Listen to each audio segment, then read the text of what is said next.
இங்கே என்னன்னா இது உள்ள பிரச்சனை வந்து ஹிந்துஸ்குள்ளே கேட்கணும். இல்லை அங்கே அலோவ் பண்ணாதீங்க, இங்கே அலோவ் பண்ணணும்னு 2-3 குரூப்புக்குள்ளே பிரச்சனை வந்தால் தீர்ப்பு போகலாம். இது முழுக்க இவங்களுக்குன்னு காரணம். ஆனால் உண்மையிலே பார்த்து தர்காவில் கேட்கவே இல்லை. தர்கா வந்து எப்போ வந்ததுன்னா அவர் ஜிஆர் சாமிநாதன் அவர்கள் வழக்கு வந்து நடந்துட்டு இருக்கும்போது இம்ப்ளீட் ஆகிறாங்க. அவங்க முதலே வரல.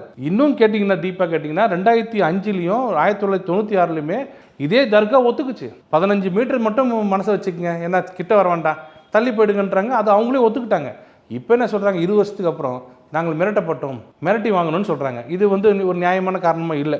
நான் இன்னொரு சிம்பிளாக கேட்டேன், நீங்கள் ரொம்ப முனைப்பாக கேட்டதுனால ஒரு கேள்வி கேட்குறேன். தமிழ்நாடு வந்து சிறந்த பூமி, தமிழ்நாடு வந்து அமைதி பூமி. இங்கே நாங்கள் எல்லாம் ஒன்றா தான் இருக்கிறோம். இதுக்கு இஸ்லாமியர், கிறிஸ்துவர், இந்துலாம் ஒன்றா தான் இருக்கோம். மாமன் மச்சான் பழகிட்டு இருக்கோம். இங்கே உங்கள் பாஜா பழிக்காது, அமித்ஷா உங்கள் கனவு பழிக்காது, பாஜக உள்ளே வராது.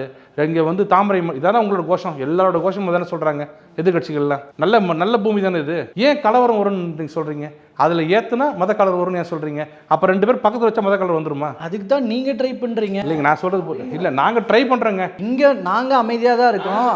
இந்த பூமி அப்படி தான். ஆனால் வெளியிலேருந்து வர்ற நீங்கள் இதை கிரியேட் பண்ணுறீங்க உங்களோட அரசியலுக்காகன்னு. நீங்களே வந்தீங்க பாருங்கள். இப்போ என்ன பண்ணியிருக்கணும், தீபத்தை ஏற்றுங்கன்னு சொல்லியிருக்கணும். ஏற்றிருப்போம். மத கலவரம் வந்திருக்காது. முடிச்சிடுறேன், மத கலவரம் வந்திருக்காது. தீபம் ஏற்றுவது மட்டும் குறிக்கோள் கிடையாது. உங்களோட குறிக்கோள் அந்த தர்கா, உங்களோட நோக்கம் அந்த தர்கா.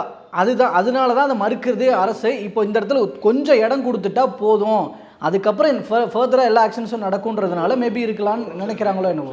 2 குரூப் இருக்குது. இந்த 2 குரூப்பும் ஒன்றா சேர்ந்துன்னா அடிதடி வரும்னு போலீஸ் சொல்கிறார். இந்த 2 குரூப் தள்ளி வச்சிருக்காரு. கரெக்டாக?